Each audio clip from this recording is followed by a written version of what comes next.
Now, somewhere around this time we moved. We only moved 4 lots down the street, 17559 South 66th Avenue.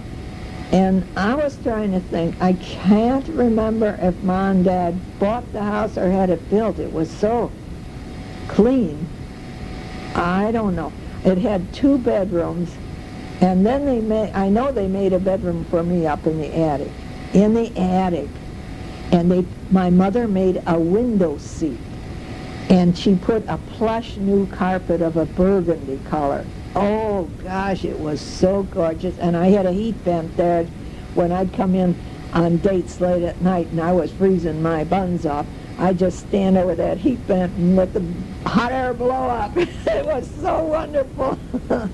I loved that. Having my own room upstairs, oh, I felt so grown up.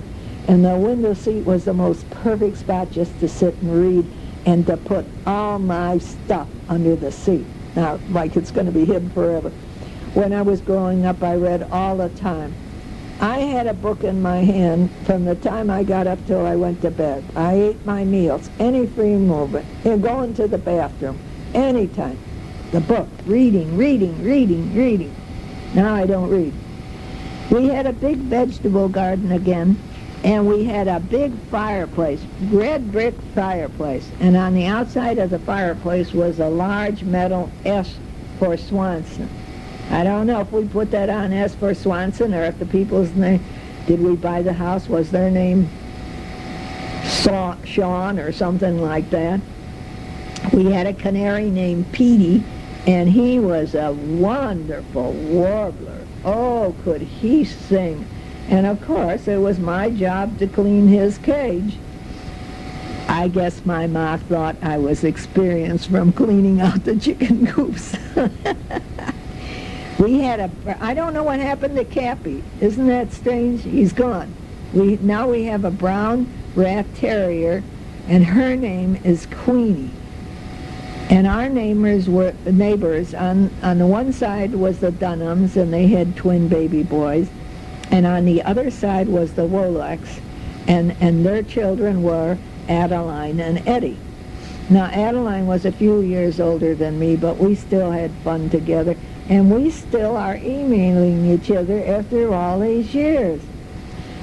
One night, Adeline and I slept outside in a tiny tent, and Queenie was tied to the main post to guard us from the wild animals, of course.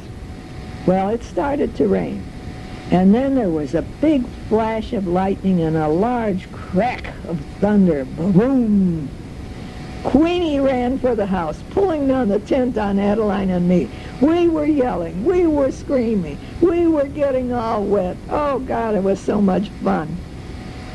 I thought that Adeline's mother, Anna, was very beautiful, as was Adeline. Every week, Anna scrubbed the kitchen floor, and then she covered the floor with newspapers to keep it clean. My ma scrubbed, but we never put newspapers down. I wondered that. Was that the difference between the Polish and the Italians? Newspapers?